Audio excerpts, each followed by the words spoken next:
Buenas tardes, cordiales saludos a todos. En esta ocasión he sido yo invitado por Salvador Nava Gomar y por todos los que integran este espacio IntelliJuris, Inteligencia Jurídica, para dirigir una conversación con un experto de un campo del derecho que es poco conocido por el pragmatismo del mundo contemporáneo, que se ha ido más hacia espacios de regulación que no dejan de ser todos muy interesantes, pero esta vez se ha dedicado este fragmento de IntelliJuris a Juan Pablo Alcocer Mendoza, un reconocido civilista, privatista, mercantilista, un abogado que ha vivido una gran cantidad de experiencias jurídicas y que es un académico, un doctor en Derecho, que ahora se dedica a la academia casi de tiempo completo porque sigue alternando sus funciones como litigante, como abogado, que postula causas, y en este caso nos vamos a dedicar estrictamente a una de las facetas de su trabajo, que es el trabajo de litigante o apoderado de causas de nulidad matrimonial, que es un asunto que nos conecta estrictamente con el derecho canónico y que es un tema que para algunos puede parecer una situación, pues sí, poco conocida. Así es que es la oportunidad que Juan Pablo Coser nos digas primero, Juan Pablo, en qué consiste tu función y cómo podemos conocer algo del derecho canónico, pero que no sea, vamos a decir, espeso para la audiencia, que la referencia no sea tan técnica, que la haga, pues, espantar a nuestros seguidores. Sí. Pues le doy las gracias al auditorio de hoy en la tarde, te doy las gracias a ti, Paco, a Salvador, a José Ramón Cosío, por haberme aceptado ya con ustedes. Me dijo Salvador, ya vente con nosotros, Juan Pablo, le dije que sí. Con respecto al tema, querido Paco, el derecho canónico se puede decir que es el derecho interno de la Iglesia. Y el derecho interno de la Iglesia, pues, tiene varios brazos, los cuales los mueve cotidianamente. Yo me he dedicado al brazo matrimonial canónico, es decir, a procurar lo que se llama la nulidad del matrimonio eclesiástico. Pero aquí hay que distinguir. La nulidad del matrimonio eclesiástico no es un divorcio canónico, mucho menos es un divorcio civil. ¿Por qué? Porque cuando alguna pareja decide divorciarse, lo puede hacer el día de hoy de la manera más sencilla posible. Existen ya caminos civiles para divorciarse, digamos, en muy poco tiempo. En cambio, la nulidad de matrimonio canónico es un proceso que hay que plantear ante un tribunal eclesiástico competente y hay que probar los hechos que se narran en la demanda. Entonces, tenemos que encontrar una causal de inicio del matrimonio que me lleve a la nulidad. Y no como en el divorcio, porque quien se quiere divorciar hoy lo puede hacer. En cambio, quien quiere iniciar una nulidad de matrimonio tiene que recurrir a un especialista, laico o sacerdote, para ver si en su caso hay causal de nulidad y poder integrar un expediente y presentarlo a un tribunal eclesiástico competente. Ahí estaría mi primera respuesta. Muchas gracias. A ver, me gustaría que sobre ella misma hiciéramos algunas reflexiones para que nos quede más claro a todos. Sí. Primero, no se puede comparar con el divorcio, porque hay una idea que, como tú ya lo dijiste, es el divorcio el divorcio ante la ley de la iglesia. Pues no. Acá se requiere en todo caso que el tribunal eclesiástico, que es la instancia única que resuelve una nulidad de matrimonio, una nulidad matrimonial, sea porque se ha presentado una serie de causas y razones. ¿Es así? Y que éstas puedan ser consideradas como las que podría llegar a esa solución, que es una solución extraordinaria, porque se presume que quienes se casaron por la Iglesia católica, tienen un compromiso, juran ante un altar y ante Dios que ese vínculo será para siempre y que incluso reza la referencia que hace el clérigo cuando administra el matrimonio, dice, lo que Dios ha unido, que no lo separe el hombre. En esa vieja consigna, vamos a llamarle así. Aquí la cuestión es entonces que no es porque ya no te quiero, porque ya no me gustas, porque ya no nos sentimos cómodos o a gusto. Es una situación, sin embargo, que el pragmatismo del mundo actual, en el pasado había todo un denso proceso. Siempre ha sido difícil conseguir la anulación matrimonial, Juan Pablo. Mira, evidentemente la nulidad de matrimonio tiene causales que son las limitaciones al derecho natural que tiene toda persona para contraer matrimonio, mientras el propio derecho de la Iglesia no se lo prohíba. No es difícil iniciar un proceso de nulidad de matrimonio. Es más, yo diría que hoy la Iglesia Universal y la Iglesia Mexicana han abierto cauces y han abierto, digamos, conocimientos a través de cursos y a través de exposiciones y a través de libros en donde explican el por qué una persona o un cristiano que tiene duda acerca de la validez de su matrimonio, puede presentar por escrito, conforme a lo que pide el código, su caso al tribunal. Y el tribunal de la Iglesia tiene una doble obligación. La obligación jurídica de recibirlo siempre y cuando esté bien escrito y bien planteado el asunto, y la obligación moral de impartir justicia eclesiástica con equidad canónica.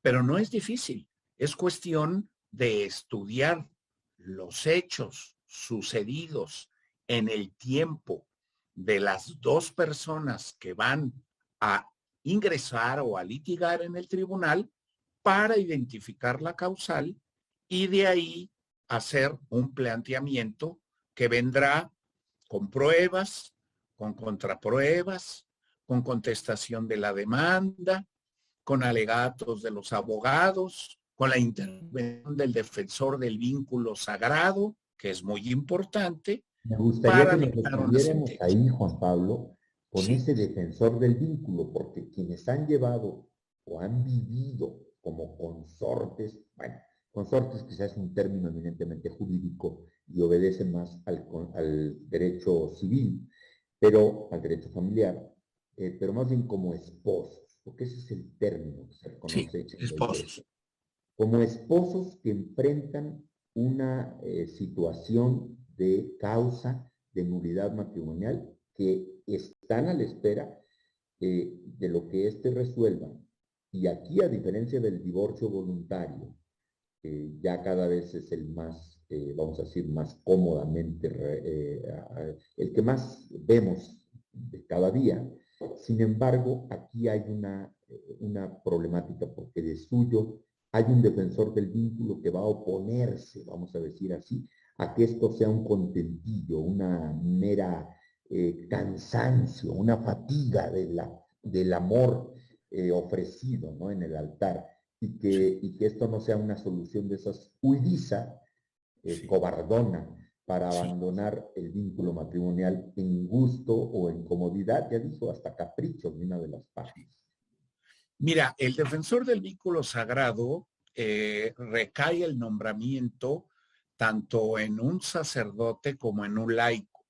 La ley canónica autoriza que el laico o el sacerdote ejerzan la función de defensor del vínculo. Ahora, ¿qué hace?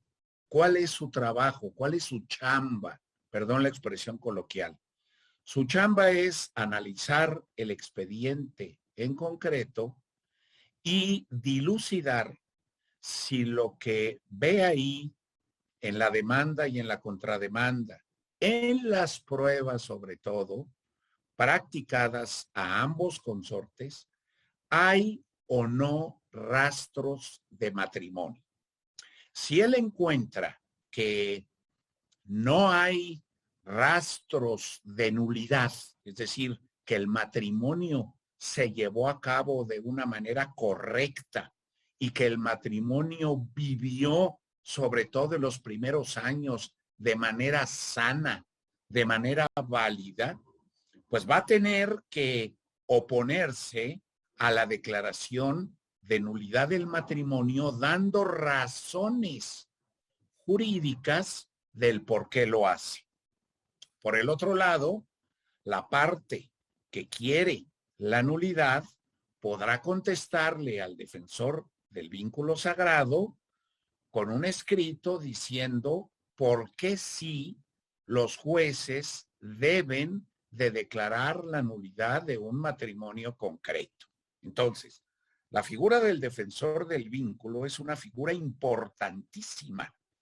Y recuerdo bien al doctor Alberto Pacheco Escobedo, que continuamente les llamaba la atención a los defensores del vínculo del tribunal con una frase lapidaria, Paco: defiendan el vínculo, ese es su trabajo. El trabajo de los otros funcionarios será administrar justicia. El trabajo del abogado procurador será solicitar la nulidad y probarla. O también coadyuvar el otro abogado con el defensor del vínculo para que la presunción del canon 1060 se haga realidad. ¿Cuál es esta presunción, Paco? Que el matrimonio goza del favor del derecho, que es válido hasta que no se declare lo contrario por una autoridad competente. Juan Pablo, aquí tocaste un punto que conviene para el auditorio, para la audiencia. Muchos seguros somos creyentes, somos probablemente católicos o cristianos, y finalmente algunos o muchos quizá nos hayamos casado por la iglesia. Y sin embargo, este tema lo vemos siempre como una solución de esas, bueno, pues poco apetecible. Claro está, y qué bueno que así la viéramos, porque con mucha comodidad ahora hay muchos divorciados que ya no buscan tampoco la solución divina de esa situación en la que ya dijimos, lo que Dios unió, pues sí lo está separando el hombre en términos de comodidad o conveniencia. Por las razones que haya, no vamos a entrar ahorita eso, porque ese es el divorcio eminentemente civil. Acá la cuestión es que, como dices tú, hay un abogado defensor del vínculo. Me parece que se puede parecer un poquito o un mucho al abogado del diablo que le llaman en la causa de los santos, cuando se va a beatificar o a canonizar a alguien por sus virtudes extraordinarias, conforme al canon también de la Iglesia Católica. Hay alguien que por una cuestión de equilibrio, ¿no? de procedimiento, se opone al argumento, incluso cuando el argumento que sostiene o que sustenta con hechos comprobados, que hay una serie de razones para llegar a considerar santo a alguien, pues bueno, ese abogado está desmontando permanentemente eso para que no vayan a quedar dudas y para que en todo caso el proceso de canonización, que es el último, primero está el de beatificación, a veces no se llega al otro, sea firme, no sea débil. Bueno, acá es muy parecido, ¿no, Juan Pablo? Mira, tiene similitudes, Paco. El defensor del vínculo, como ya lo dije, tiene que estudiar muy bien el expediente y tiene que discernir sobre los hechos que en las actas constan y sobre las pruebas desahogadas que también constan en el expediente. Y según sus conocimientos canónicos, debe decirle al turno colegiado de jueces si en su experiencia, ciencia y probidad, ese matrimonio que tiene en su escritorio en el expediente se celebró válidamente y con el paso del tiempo siguió siendo bueno, pero se descompuso a lo largo de la vida. Pues si estamos en el supuesto de que se descompone a lo largo de la vida, el matrimonio no es nulo, es fracasado. Pero si estamos en el supuesto en que se descubre que desde el inicio del matrimonio se encarna en alguna de las causales de nulidad matrimonial, el defensor del vínculo tiene que tener la sensatez, el valor y la obligación de decir, me someto a la justicia del tribunal. Esa frase lapidaria significa que no se opone a la declaración de nulidad del vínculo. Y estamos viviendo épocas difíciles. Te cuento que los defensores del vínculo, conocedores, expertos, bien preparados, no abundan. No como en otras épocas de hace 30 o 40 años. Hoy no abundan.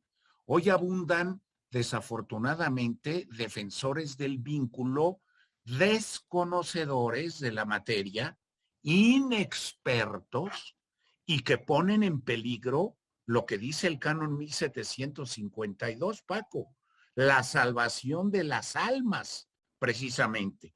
Porque si se equivoca el defensor del vínculo y convence a los jueces de ese error o conocimiento falso de la realidad, pues ya metió en un problema muy serio a un matrimonio, digamos que sí era matrimonio y el defensor del vínculo decía que no había oposición para que se declarara nulo, o al revés, siendo un matrimonio válido, el defensor del vínculo se equivoca y entonces le dice a los jueces que no hay problema con la nulidad y lo declaran nulo, cuando ese matrimonio de entrada y de en medio y de salida fue bueno. Entonces, la labor es sumamente delicada de conciencia, de conocimientos y de experiencia.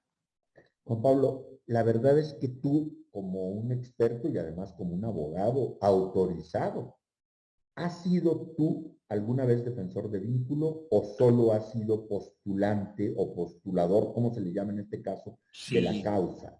O sea, muy buena representante. pregunta, muy buena pregunta. Mira, yo he sido juez de primera instancia, de segunda instancia, abogado procurador ad casum, a casos concretos, por parte del tribunal eclesiástico. Y solo en alguna ocasión, en mis 40 años de litigio, solo en una ocasión me permitieron ad casum ser defensor del vínculo, estar del otro lado de la mesa. Te puedo decir que no me costó trabajo. ¿Por qué? Porque cuando uno encarna la norma jurídica canónica, la maneja bien, pues únicamente es estar del otro lado y ver con claridad si ese matrimonio de inicio inicia bien, ¿verdad? O si ese matrimonio de inicio inicia mal y es merecedor de una nulidad. Pero la labor de defensor del vínculo me gustaría hacerla en un futuro y evidentemente colaboraría yo con el bien común matrimonial y con el bien común de la iglesia, pues con mis conocimientos y con mi experiencia y darle a los matrimonios lo que verdaderamente merecen. O es nulo o es válido. Así de Ahí, fácil. ahí está el punto. El dilema es que no hay medias tintas. Así es. hay nulidad que puede ser consustancial a un matrimonio que no tenía por qué haberse dado, y entonces, como la nulidad es, al fin de cuentas, la negación de algo conforme al derecho, al buen derecho, pues bueno, viene un tribunal que reconoce la existencia de la nulidad y entonces disuelve, en este caso, ¿sí?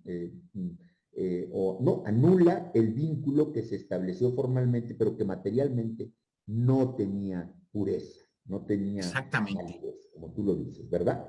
Ahora, sí hay causas o sí hay casos en los que la nulidad, como tú lo dijiste, no está desde el primer momento, o sea, no es constitutiva, vaya que lo diga, que mal, que lo diga, pero estamos ante un ámbito jurídico, es decir, cuando algo es nulo, pues no tiene valor, ¿verdad? La nulidad acompaña como vicio algo que surge, pero en este caso puede darse la situación que, aunque fue válido de origen el matrimonio, conforme al canon y a la norma divina, se descompone, lo dijiste al principio de nuestra charla, y entonces sobreviene o deviene la nulidad. Sí Mira, puede caber, ¿verdad? esta es otra muy buena pregunta que me gustaría aclararle al público oyente. Primero, si un matrimonio de entrada nace bien, se empieza a desarrollar como tal, cumple con los fines del matrimonio, con los objetos que pide el matrimonio por la iglesia, y después se descompone por alguna situación que vamos a suponer sea causal, ese matrimonio es válido. La persona está casada para toda la vida, aunque se haya descompuesto. Lo que sucede es que el matrimonio entonces es fracasado, pero no nulo ab inicio, desde el inicio.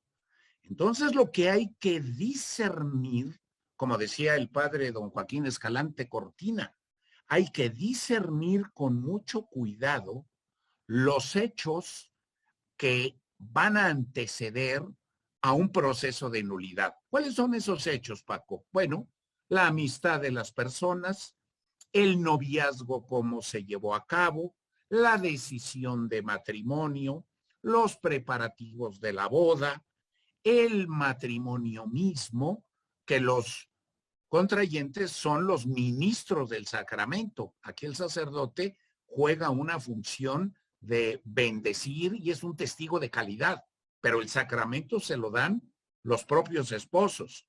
Luego, la consumación, la luna de miel y por último, la convivencia conyugal.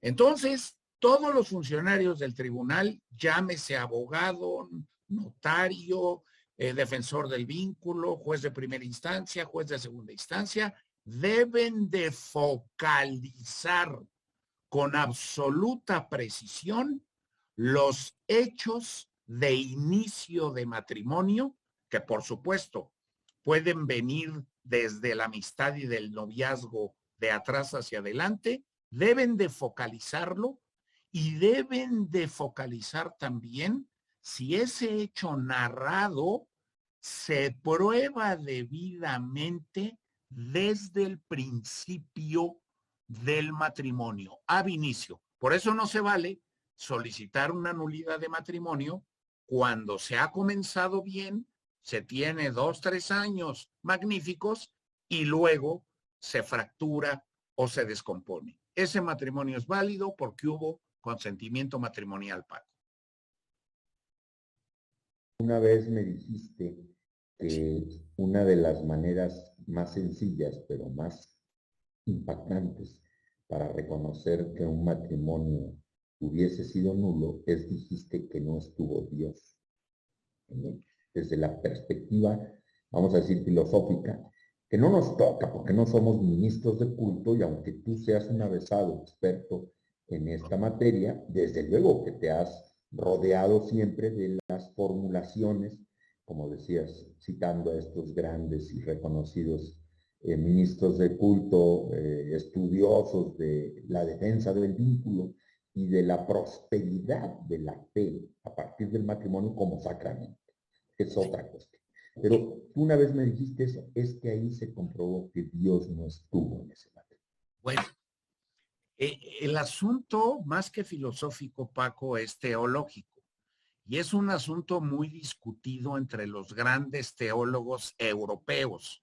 Por ejemplo, Ratzinger, Henri de Lubac, Rahner, una serie de apellidos que son los gigantes de la teología actual. La frase de que Dios no estuvo presente cuando se declara la nulidad de matrimonio significa que se declaró que no hubo contrato sacramento. ¿Qué es el sacramento? El signo eficaz que produce la gracia para los esposos. En consecuencia, si tiempo después un tribunal declara que no, que el matrimonio es inexistente o nulo, porque aquí es lo mismo, porque proviene del derecho germánico y de los judíos, si se declara en ese momento esa realidad, no hay matrimonio, no hubo sacramento. Ya la otra discusión de si Dios no estuvo presente en ese matrimonio es una discusión meramente teológica, complicada, difícil, y que francamente habría que planteárselo a los grandes teólogos. A mí me gustaría, por ejemplo, todavía que en vida del Papa emérito Ratzinger se pudiera dar una opinión en ese sentido, o de algunos otros que tenemos y que nos rodean, que son grandes. Vamos a regresar al terreno ya, vamos a decir, ordinario de la gente que busca de una manera extraordinaria esto. Porque ya ves tuyo, en el pasado, y no hasta hace mucho, divorciarse implica, y sigue implicando, un costo muy grande, pero es un costo personal, es un costo íntimo, es un costo de un fracaso en una decisión de vida y por la vida. Pero desde la perspectiva de incluso estar bien consigo mismo, que tiene que ver con una cuestión de imperativo interior, ¿no? De fe, la anulación ha sido casi siempre un alivio para aquel que la consigue, porque se siente aliviado de haber purgado un vicio del cual fue parte sin ser necesariamente, desde luego, el responsable. Para decirlo así, en términos, vamos a decir, de justicia terrenal. Hablas con verdad. Decía Monseñor José Luis Guerrero, el mejor guadalupanista que ha tenido este país. Monseñor Guerrero decía, este es un procedimiento pastoral que viene a refrescar el alma de la gente. Es pastoral. ¿Eso qué significa? Que quien solicita una nulidad de matrimonio requiere en su interior rehacer su vida sacramental. Entonces, Paco, no basta únicamente el papelito, no basta únicamente presumir que un tribunal dijo este matrimonio es nulo desde el inicio. No, hay que comportarse con las consecuencias que trae la declaración de nulidad, porque tenemos casos, y yo los tengo también en mi oficina, de doble nulidad, y me ha tocado uno en 40 años de triple nulidad. Sabrás que planteando una doble nulidad, el tribunal es mucho más específico y se centra más en todo su trabajo jurídico. No digamos ya una tercera nulidad. Son rarísimos los casos, pero se suelen dar. Pero es porque quiero rehacer mi vida sacramental. Por eso pido la nulidad de matrimonio. Evidentemente hay otros motivos, mucho más vanos y mucho más superficiales, ¿verdad? Pero el principal que estamos platicando, pues es ese. Porque, ¿sabes? El problema es que nos lleva otra vez al terreno de la conveniencia y del quedar bien, de la socialización de un asunto. Entonces, pues hemos visto muchos, y tú has sido abogado de muchos de ellos, y no puede mencionarse porque tú como abogado de algunos de estos famosos, para llamarlo así en un paquete amplio, no solo de políticos, de empresarios, de famosos deportistas, de famosos artistas, etcétera, han buscado la nulidad. Y tú siempre, lo recuerdo porque me lo conversabas, muchas veces te lo escuché en alguna conversación o en alguna plática, decías, bueno, tu deber es advertirles que no estás tú, vamos a decir, facilitando una egoísta comodidad de decir, al caramba con esto, fue hace muchos años, me casé, estaba yo muy inmaduro, era yo un verdadero inconsciente y bueno, me eché encima un problema de soportar a la otra persona en términos, vamos a decir, humanos. Pero el asunto es aquí ante Dios, ¿no? Es decir, este es un tema, por eso, de enorme conflicto. Y a ti te toca incluso también, a pesar de que tu cliente te buscó porque le inspiras confianza, porque el cliente te revela las cosas más delicadas que puedes escuchar. Te vuelves un confesor durante un momento, digo, durante la trama, ¿no? Es decir, para que tú puedas llevar una causa, tiene que primero el cliente, o quien te busca, el esposo que quiere esta situación. A veces los dos, ¿verdad? Van y te dicen, mire, la verdad esto está feo, está podrido y necesitamos que usted nos lleve el asunto ante el Tribunal Eclesiástico para que de plano vengan los superiores de nuestro entendimiento de fe y nos resuelvan el problema. Entonces, pero cuando es un solo y está peleado a muerte con la contraparte, con el esposo o la esposa, se tiene que sujetar a un examen contigo, que es más poderoso que una confesión de esas de voluntad, de motu propio. Porque aquí además hay, y yo creo que te ha pasado que algunos no aguantan la prueba, ¿no? De poderse sujetar. No. Mira, vamos por partes. Evidentemente, mi política de trabajo es investigar si hubo matrimonio o no lo hubo. Pero también, como consecuencia de lo anterior, es decirle a los interesados, no hay posibilidad para llevar su caso. Pida usted si quiere una segunda o una tercera opinión, pero yo no se lo voy a llevar porque yo no veo el fumus bonis juris, es decir, el camino a la nulidad. No lo veo. A lo mejor otro colega mío o a lo mejor un sacerdote canonista sí lo ve. Vaya usted con él. Entonces mi política es, no me voy a meter en un problema ni yo ni a mi cliente en decirle, sí, hombre, cómo no, no yo le saco el asunto y esto está muy sencillo. No, señor. Se tiene que decir y hablar con verdad y quizá manejar algunos porcentajes. Por ejemplo, estamos 50-50. ¿Qué significa?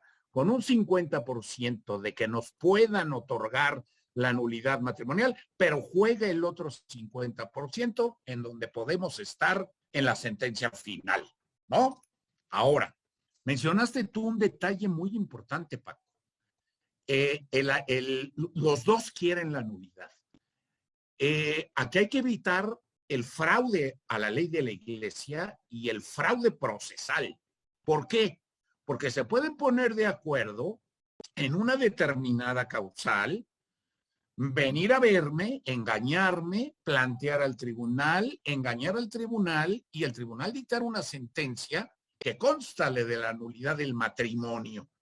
Por ejemplo, suelen inventar, y esto es muy, muy usual, que no quisieron tener hijos desde el principio, que esa es una de las causales, que se llama simulación parcial, exclusión de la prole de los hijos. Entonces, hay que estar con las preguntas muy listas, muy filosas, muy en el centro de lo que quiere la persona.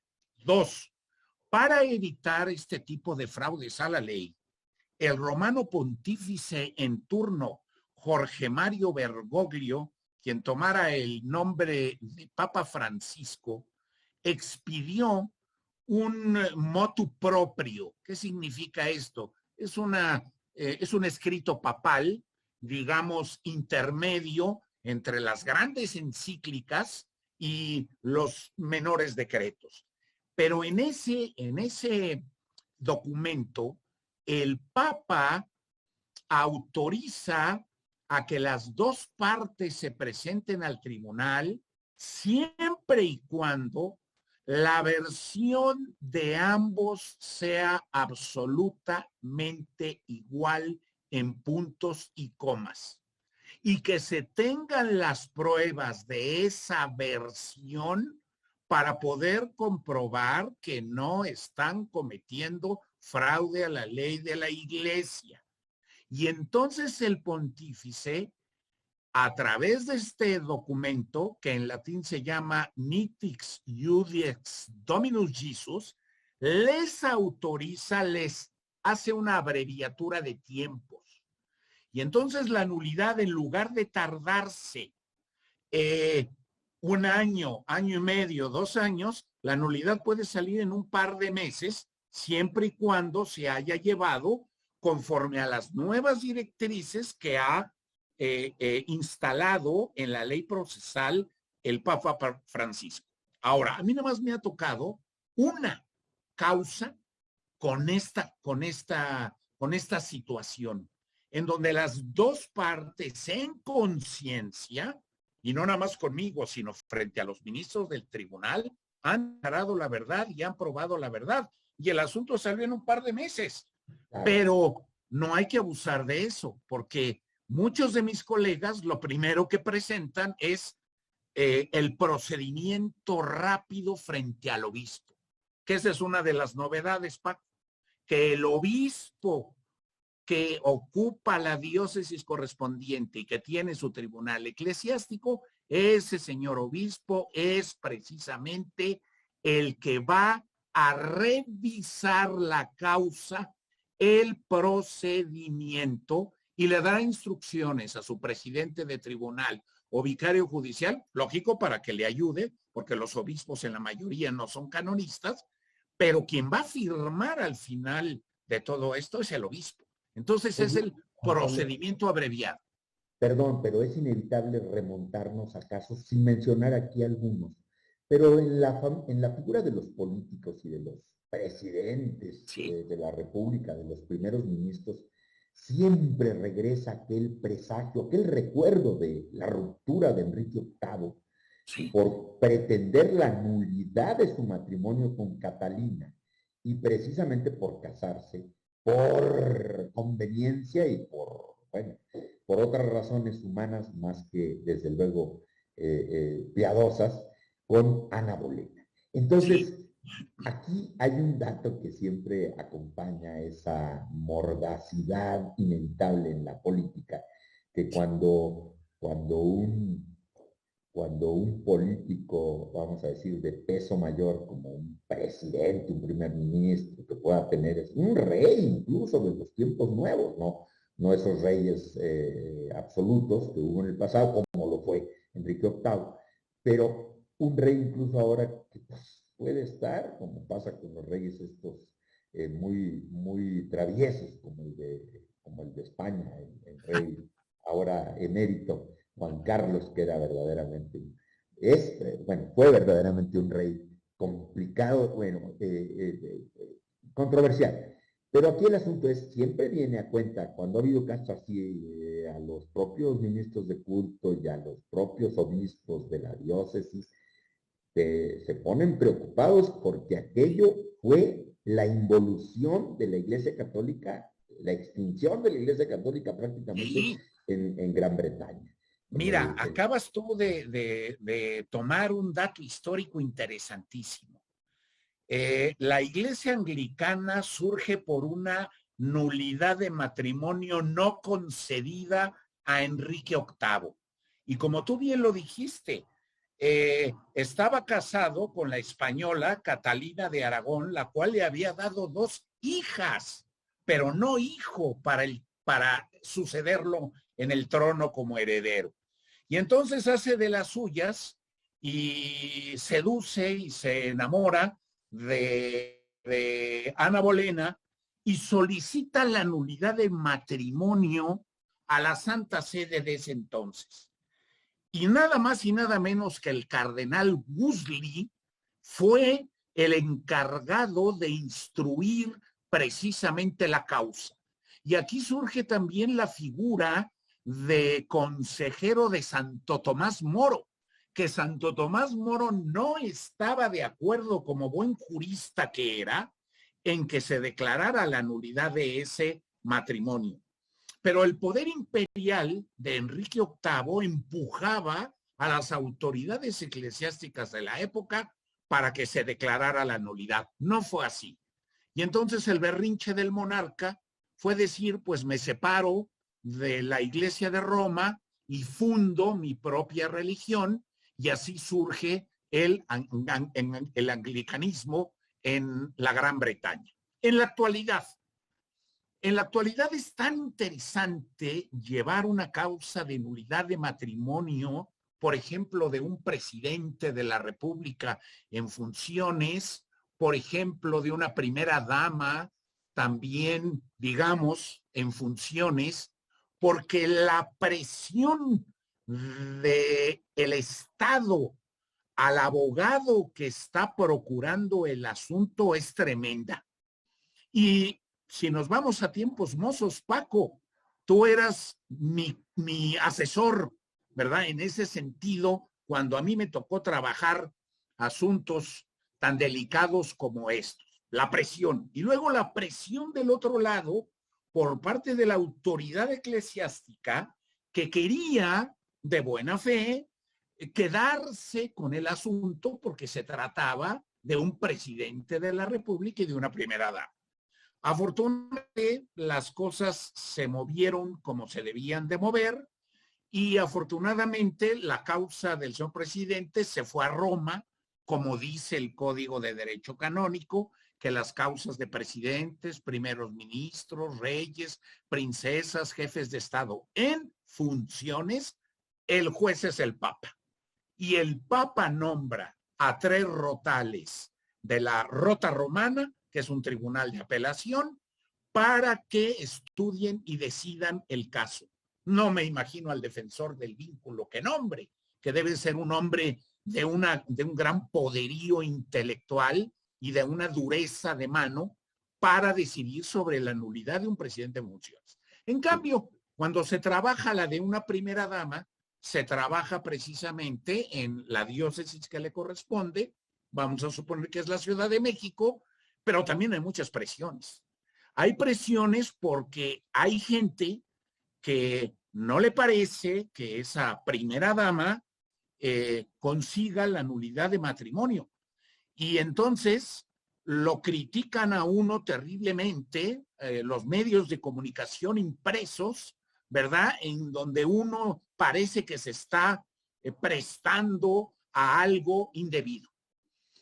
Tan no es así que cuando una nulidad de matrimonio de un presidente, el que sea, sale firmada por el Papa en turno, se hace pública mundialmente, por una razón, porque la Santa Sede se protege del dicho, le dieron la nulidad por ser presidente. Y si tú te pones a estudiar este tema, ha habido presidentes de la República en funciones en nuestra época moderna que les han dicho no a la nulidad, cuando también ha habido presidentes que les han dicho sí a la nulidad, pero no por ser presidente, sino Claro, porque la causa lo ameritaba. esa parte es maravillosa y apasionante por la política, Claro, porque claro. ahí se reprenda ese viejo peligro, ese viejo momento que fue cismático, cuando el Sí, Papa, en una condición de pureza y de radical pureza, le dijo no a Enrique VIII. Las consecuencias allá fueron caóticas, fueron cismáticas para la iglesia. Surgió una iglesia nueva que además sí, el propio rey aquel, sí, que había sí, sido bueno, un mal católico desde la perspectiva, vamos a decir, de lo que pasó, se vuelve cabeza de una iglesia que le compite a la propia iglesia católica. Esa es la historia. Pero acá en los hechos reales, y dado que la iglesia ha perdido indiscutiblemente esos poderes que llegó a tener de nombrar reyes y de derrocar. Ahora, sin embargo, en el terreno de los famosos, la verdad es que es curioso, pero muchos buscan esta solución, ya dije yo, más que como alivio, pues por el oportunismo de volverse a casar por la iglesia, de salir en una iglesia, en un templo que no fue aquel que se casaron, porque no eran tan importantes. Normalmente los que quieren a veces la nulidad, y esa es la parte, vamos a decir, humanamente, pues no precisamente alineada con la expectativa del asunto de fondo, que es el asunto de resolver una nulidad, que es un vicio de origen, normalmente de origen, y que naturalmente vuelve imposible el desarrollo matrimonial conforme al cambio. Entonces, no deja de estar encima también esa presión, ¿no? Y el ofrecimiento de los famosos, que normalmente son muy ricos o tienen muchas comodidades, vamos a decirlo así, para decirle al abogado, como tú, un abogado tan reconocido, tan prestigiado, porque eres sin duda alguna, para mí yo creo que el abogado más representativo de México, hoy por hoy, como postulante de casos para anulación matrimonial, y te dicen, a ver, lo que quieras, lo que quiero es que mi nueva esposa, o quiero que se le cumpla el regalo que no tuvo cuando aquella vez se casó, casi escondida, con un trajecito de novia que no era el que ahora va a tener, sin una fiestota y sin el templo rebosante de las mejores flores y de las mejores galas, ¿no? Mira, estás hablando de lo que la escritura dice, humo de humo, vanidad de vanidades. Lo que me acabas de plantear no es más que el problema de la vanidad humana. Aquel que se casó por primera vez en la iglesia que tú dices, con los recursos limitados que tú mencionas y con la esposa que realmente le cumplió como esposa y luego como madre si tuvieron hijos, es ahora el actor que se convierte en un hombre en donde busca no casarse en algún templo de México, sino casarse en alguna basílica europea, por ejemplo, me ha tocado los casos, una basílica europea con una cantidad de personas detrás de él, invitados importantísimos de todas las esferas sociales y actividades políticas, económicas, industriales, etcétera. Y es aquel que se casa ahora con la Barbie, es decir, con la nueva persona con la que cree o dice que es la buena y la que va a ser la mujer de toda la vida hasta que la muerte los separe. De esos asuntos, Paco, me ha tocado procurar y llevar, pues diríamos que muchos, o diríamos que varios. Pero hay que aclararles algo. Antropológicamente, frente al tribunal eclesiástico, todos y todas somos iguales. No debe de haber distinción alguna entre si el señor es el primer empresario del país o si el señor es el cuidador que te abre la puerta del garage de tu edificio. Aquí somos todos en dignidad absolutamente iguales. Y yo se los digo. Y luego los jueces eclesiásticos tienen el deber moral de tratarlos precisamente de la misma manera. Porque es muy humano, Paco, que cuando una personalidad de estas llega al tribunal de la iglesia, pues hay hasta un cierto murmullo, ¿verdad? De que cómo irá la causa y cómo se estará desarrollando. Te voy a contar un caso en abstracto. En una ocasión fui invitado a comer a un Sanborns por un juez muy famoso. un juez muy famoso que ya murió. Y entonces al llegar al Sanborns, me dice, me senté con él y me dice, oiga, que usted ya es famoso. Yo ya tenía más de 20 años en el tribunal de litigio. Y entonces yo, haciéndome el tonto, le dije, ¿y por qué soy famoso? Dice, hombre, pues porque usted lleva la causa del presidente en turno. Le dije, bueno, eso no me hace ni más famoso ni menos famoso. Me hace trabajar y estudiar más para poderlo sacar, porque si era de un presidente en turno, tenía que irse a la Rota Romana, ¿verdad? Para que lo decidiera el Papa también en turno. De ahí que este señor se puso un poco nervioso, porque vio que mi reacción era de una solidez absoluta. Y entonces recurrió al recurso tan canceroso que tenemos los mexicanos de tratar de sobornarme. Y en el momento en que trató de sobornarme, le regresé lo que pretendía poner en mis manos, terminamos la comida, se fue muy nervioso, se fue enojado conmigo y yo avisé a la autoridad eclesiástica máxima y avisé a la autoridad estatal máxima de que había sido yo objeto precisamente de un posible soborno. Esto fue en el año del 2001. Qué barbaridad. Juan Pablo, ya se nos va a acabar casi el tiempo y qué pena, pues, está transcurrido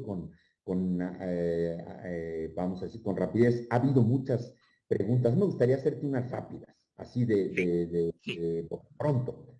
Juan Pablo, ¿se hace rico un procurador de causas de nulidad? No se vive de esto, no se vive de esto, ni aquí ni en Europa, aunque claro, los europeos cobran mucho más caro que aquí. Aquí hay un arancel autorizado de 20,000 pesos por causa, más el arancel del propio tribunal. Y evidentemente hay que solicitar un permiso para ver si le toca a una persona que es adinerada y si se puede cobrar un poquito más, pero no se hace rico un procurador eclesiástico.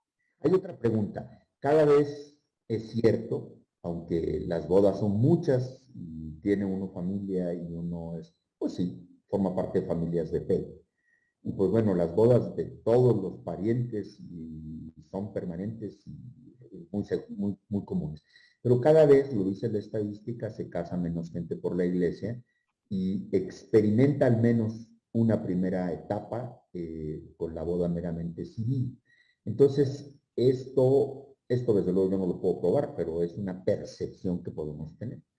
Esto hace que cada vez sea más, como debe de ser además, como lo has dicho tú, un asunto de excepción y de una verdadera razón de fe.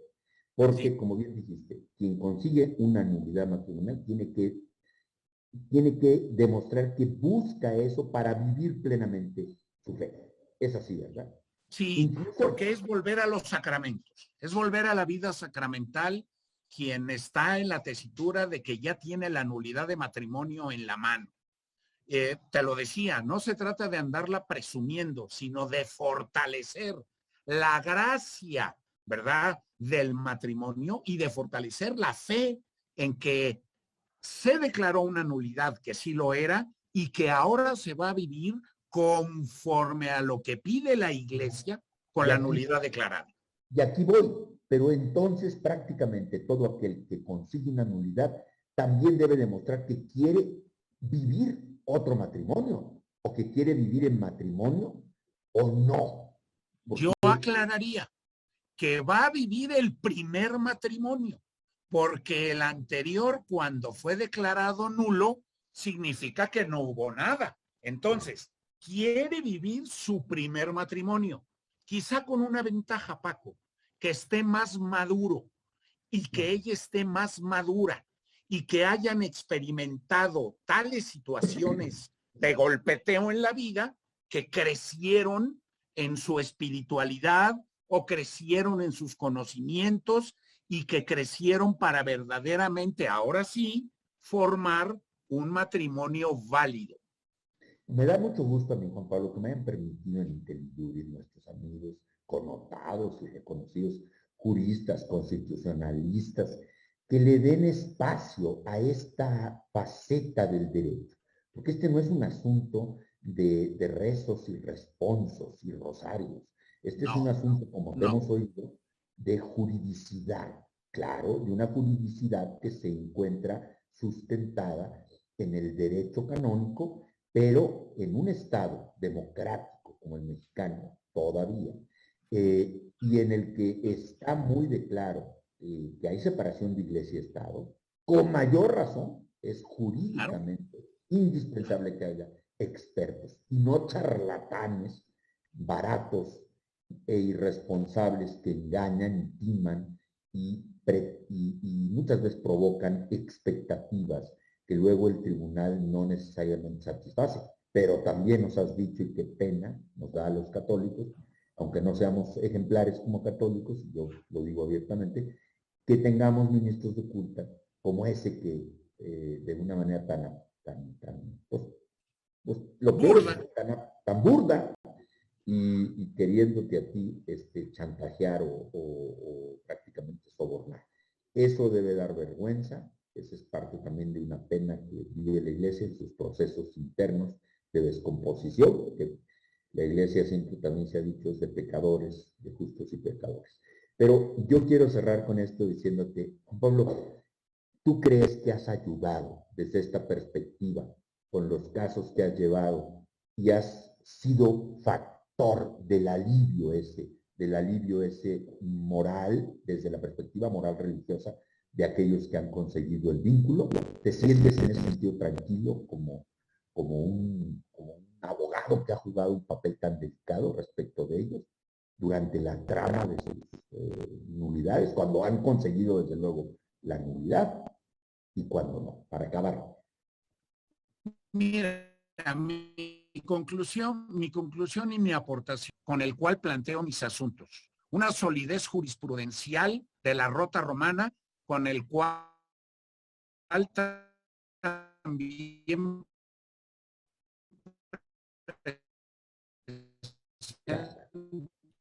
mis asuntos, los hechos y la católica a través de su tribunal en resolver este tipo de situaciones. Y no solo he litigado en México, Paco, he litigado en Estados Unidos, he litigado en España y he litigado apelaciones en la Rota Romana, es decir, frente a la autoridad máxima que es el Papa. Entonces, el punto clave aquí es, se tiene que ver a alguien con